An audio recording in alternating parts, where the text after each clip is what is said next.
Watch this.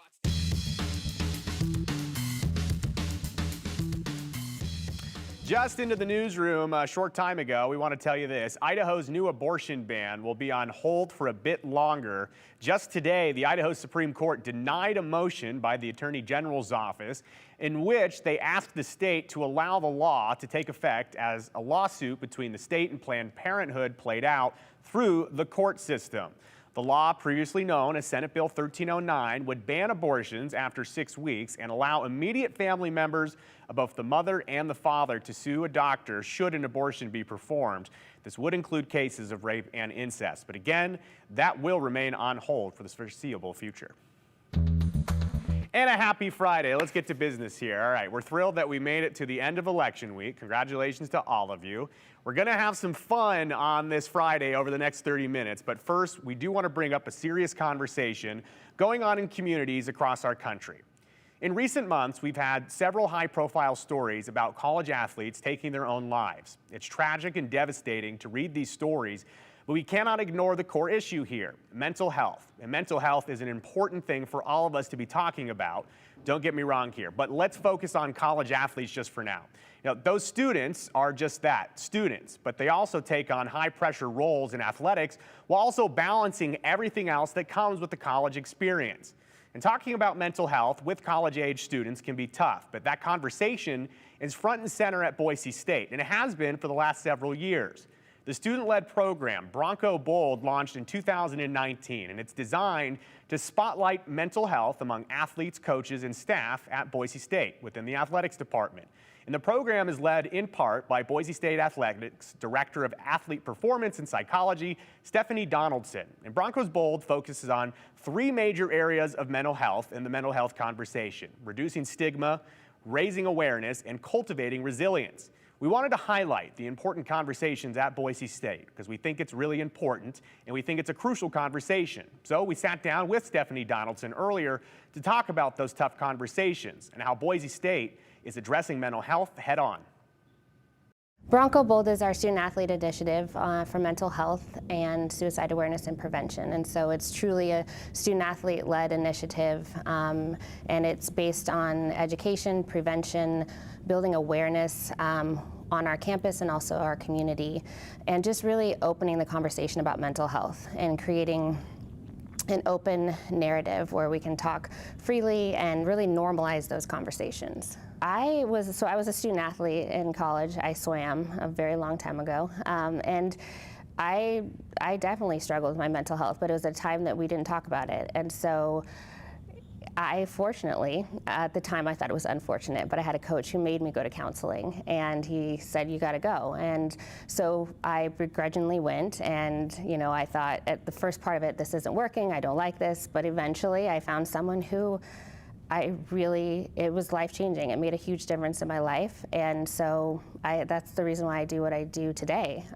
because for me, it was a life-changing experience. I think the name BOLD is really important because, as you and I talked about before we were recording, these are tough conversations to have, and there's a whole generation and generations that never even talked about it. Right. It does take some bravery and some boldness to bring this front and center and say, we're going to talk about suicide, and it's going to be a serious and difficult conversation. How difficult, though, is it to get that rolling and be kind of part of the first group to break through that barrier and say, we're going to talk about this? I think I've noticed just a huge shift generationally, and our student athletes, they want to talk about it and they want to be open about it. They want to create this environment that we're able to have these conversations. And so I think that's amazing, and really it provides a lot of hope for the future moving forward. And so while they are difficult conversations to have, if we start together as a collective whole, we really can change the narrative, and we can change the way we talk about it, and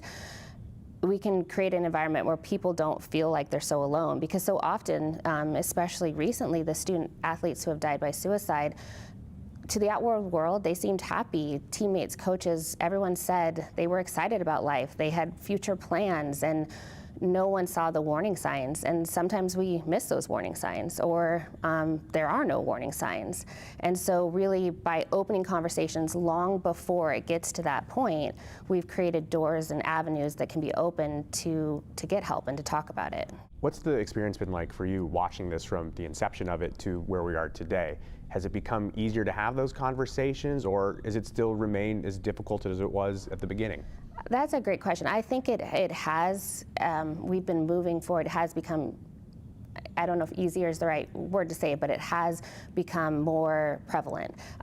Those conversations, especially following COVID, I think everyone in the world realized, oh, mental health is really a thing that I've got to pay attention to. And so I think with that, it also opened the doors to start more freely having the conversations. And we see athletes at high levels speaking out on their own mental health and the importance of seeing mental health just the same as physical health. Well, you see someone like Simone Biles on the biggest stage at the Olympics talk about her mental health candidly, not compete. What kind of conversations does that create for you and student athletes here?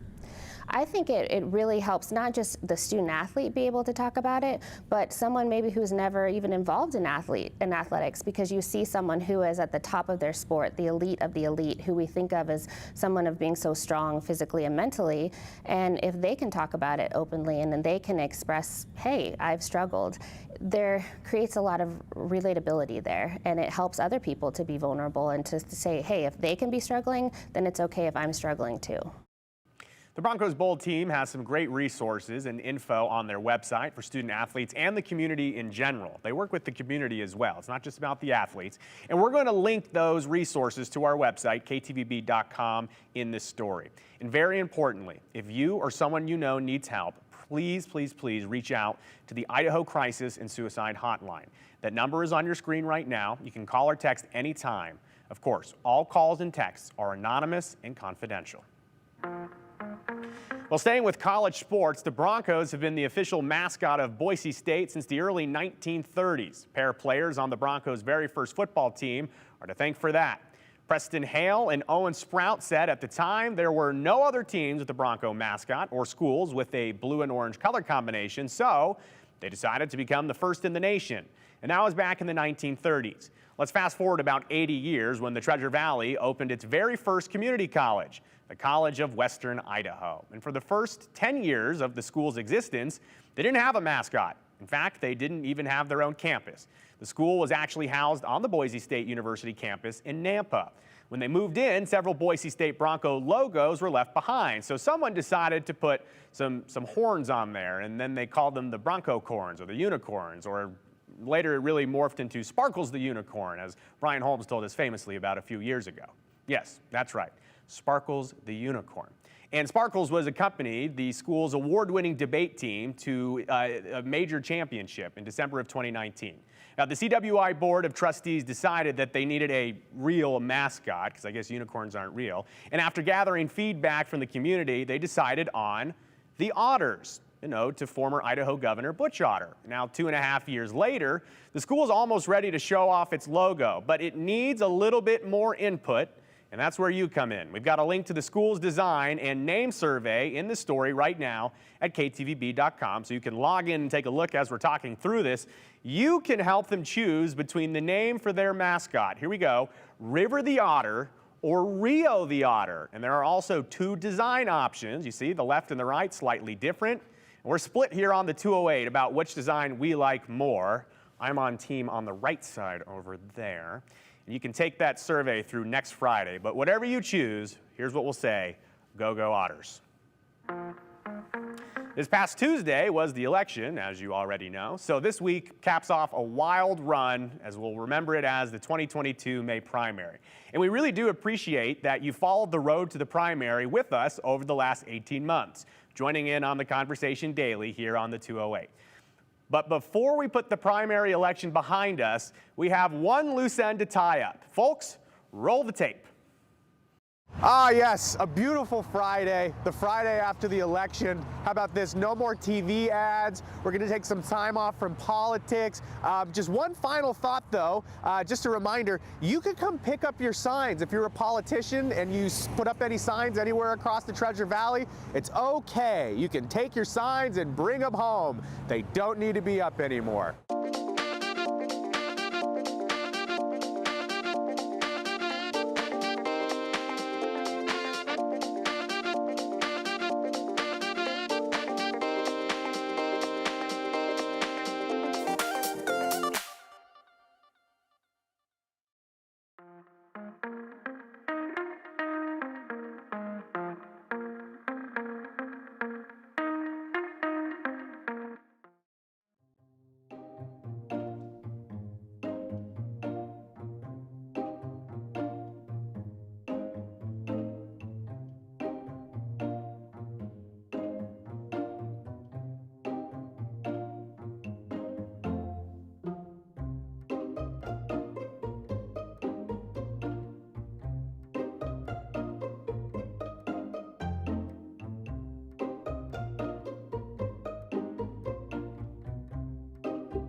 Well, late Tuesday night into early Wednesday morning, thank you for staying up, Gary, we learned who Idaho voted for to move on to the general election in November, which for anyone playing at home right now, it's 172 days away, so the countdown is on. But before we get to that, let's quickly recap.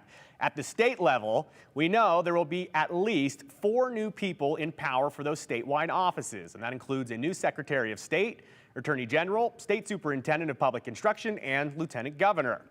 Governor Brad Little will be the GOP nominee for the position after beating out current Lieutenant Governor Janice McGeehan and newcomer Ed Humphreys. And all of Idaho's congressional incumbents, Mike Simpson, Mike Crapo, and Russ Fulcher, they won their primary races with relative ease. So those are the races that affect all Idahoans. One thing that was different, though, about the election versus the previous primary elections in May, redistricting. And earlier this year, the state finalized its new legislative and congressional district maps, and this happens every 10 years with the census, and it makes sure that each district has about the same number of people in them, and that really affected the legislative races, of which there were dozens across the state on Tuesday night, primary races to be clear.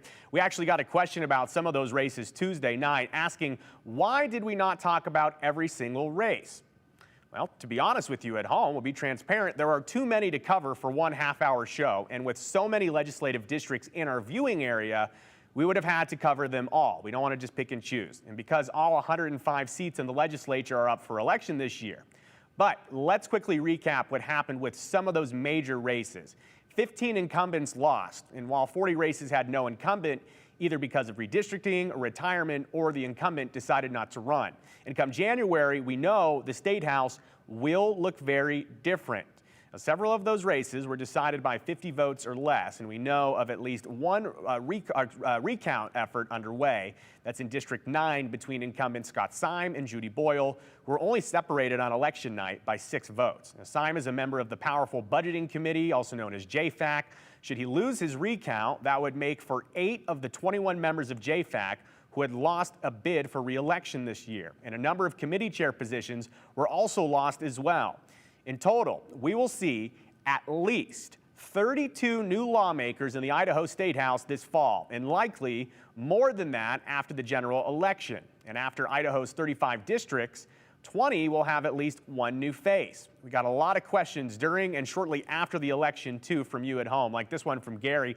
How was the 2022 primary election turnout compared to other years? And it's a great question, one we'd be interested in knowing as well. So we reached out to the Idaho Secretary of State's office, hoping to get that number for you this morning, a look at the turnout numbers versus the last primary election in May of 2018. But we were told by the Secretary of State's office that those numbers have not been updated as of today. So to answer your question, Gary, at home, if you're watching, we will circle back to this when the data is crunched and ready to be told.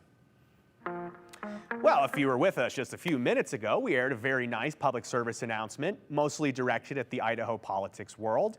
And I am told that there are plenty of Idaho politics peeps that watch this show. So this message is for you. It's okay. You can go pick up your campaign road signs, and you can go pick up all the signs that fell over and blew away. The election is over, so no worries about getting your name out there. Go get those signs. And I went out earlier with our photographer, Kevin Esslinger, and we'll show you some pictures on where there's some signs that we found. So if you see your name, go get it.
Here on the 208, one of our favorite things to do is to learn more about the Gem State, hence the name, the 208. But sometimes, before we can learn about a place, we got to learn how to pronounce it. How about this? Back on Monday, we headed north to learn about a city in Idaho's Panhandle on the southern edge of the Nez Perce Reservation, smack at the confluence of two rivers that is known as the gateway to Idaho's wilderness. The state's second largest national forest is just to the east, and if the city was known as just that, the gateway to the wilderness, it would certainly just be a mouthful. But its real name might be more than a mouth can handle on its own. So we called it an order to the Farm Table restaurant in a town that was first established back in 1895, but wasn't known as what it's called today. What's it called? A question Brian Holmes asked for today's How Do You Say It? We are literally right at the South Fork of the Clearwater River. It's just a little town with one grocery store and no stoplights. So you're just right here on Highway 13 and making your way through. And as you make your way through, you'll likely see this sign with this name. The town's name is spelled Kooskia. That's right. Kooskia, Idaho. Not Kooskia. Not Kooskaya, not Kooskia, Kooskia. Kooskia, Idaho. A name used by the native Nez Perce. They used to call it Kooskaya, was the name for the Clearwater River. A name also known by Lewis and Clark's Corps of Discovery and noted by Sergeant John Ordway, who wrote on June 1st, 1806, "Towards evening we came down the river hills to a large village above the forks on the Kooskooski River." About a century later, this village was known as another. The original name for the town was Stewart back in the day. But they already had a train stop named Stewart in Idaho, so they went with Kooskia. A contraction, if you will, of the original word, but one that leads to a singular curiosity for Stacy's casual customers. You know, I work in a restaurant here in town, and so we get a lot of travelers coming through. So those questions get asked here and there, and I just so happen to have picked it up along the way. And so when they ask you, you tell them. Yeah, I tell them, put it right through. We can even be bought off for a bribe for people who are trying to decide if it's Kooskaya or Kooski. We've done that before over pie, so that'll work. Whatever leads to a better tip. Whatever, that's right. It's kind of like that Boise versus Boise kind of distinction, right? Yeah, it is. Yeah, Boise is the right way to go that way, and Kooskia is the right way to say this one. So there you go. There's the final deliberation. The gateway to Idaho's wilderness boasts access to fishing and hunting and all kinds of awesome outdoor activities year-round, by the way. Now, Kooskia is still a big timber town, too. Every summer, they have their Kooskia Days that usually involve some sort of logging show. Stacy, who is from Boise, by the way, says to stop by Purdy's Farm Table Restaurant if you're ever headed up their way. Highway 13. Here we are just pretty close to the weekend, so let me give you a few thoughts on this. First of all, as you look at our radar, you can see that there's a few of these little spots here and there of some showers that could work its way off the mountains. They're just to our north. In fact, there's a lot of them up just to our north. You can see these clouds along through here. This is indicating colder air aloft, which is creating this. So we could see a shower. Not everybody, but there's just one of those little spots that here and there as it comes down from Montana, Kooskia, some places like that. As you look here over the northwest, you can see it's unsettled here. However, it's drier here to the west, and that's eventually going to work its way in, possibly by the time we get into Sunday and Monday of next week. So here are your temperatures. This weekend, 66, Sunday at 67. Look how it warms up. Monday and Tuesday gets into the 70s. Are you ready for this? I put it in here. It's a possibility. By next Thursday, the temperature could be up to 90 degrees. As you look at Friday, there's a chance of a few thunderstorms that could start to take place. And you know, in time for the weekend following this, as everyone's looking forward to it, I just want to say that that heat's not going to continue. Those temperatures are going to drop, and they could possibly drop even into some lower to mid 60s, still rather nice. But as far as this heat is concerned, we're still in the same pattern where these temperatures rise like we had last Sunday up to 85 degrees, and then they kind of drop quickly. That's your weather forecast. School year's wrapping up for school districts across the state of Idaho, and today was the very last day of school ever for seniors at Emmett High School. Big feat, congratulations. So to celebrate, some seniors decided to have a little bit of fun over at school. So Idaho. The Emmett School District posted this picture of 3 John Deere tractors parked in the campus parking lot this morning. The caption there, when Emmett seniors go to school on their last day. Our question, why isn't this a thing every day? I think it should be. Those are awesome. Either way, congratulations to those seniors and good luck in whatever you do next. All right, last call, my friends. This is my final public service announcement for the show.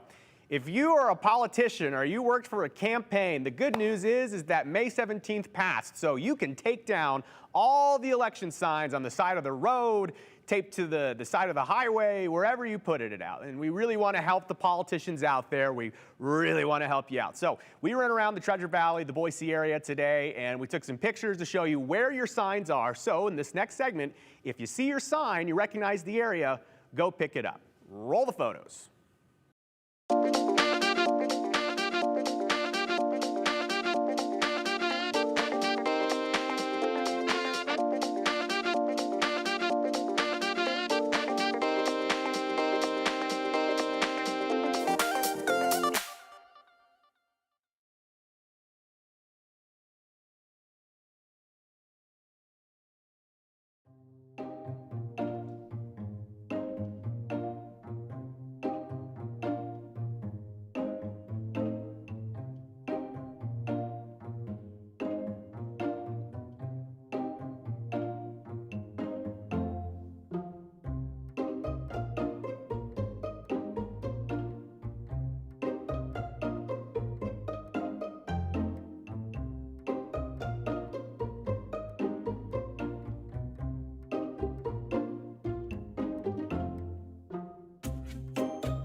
All right, we got a little bit of time here. Let's answer some of your questions. This person says, I enjoyed the story about Kuski. I lived close to there for a summer while my dad was working in construction and built the road into Montana. Awesome, really appreciate that comment. It is a really cool little spot. This person says, how about this? The politicians who do not pick up their signs by a specified date should have to make a donation to the Idaho Food Bank for every sign turned in by the public. I think that's a great idea. The problem is then you'll get people putting out signs for other campaigns and the whole thing will become a war. But that's a good idea, and in practice, I'd love to do that. And this person says, great work on the Boise State piece, highlighting what they're doing about mental health. Mental health is a very crucial conversation, and it continues online. You can check out our website to find the resources from that story. Super important. But we will be back on Monday. It's ciao for now. Have a great weekend. See you Monday.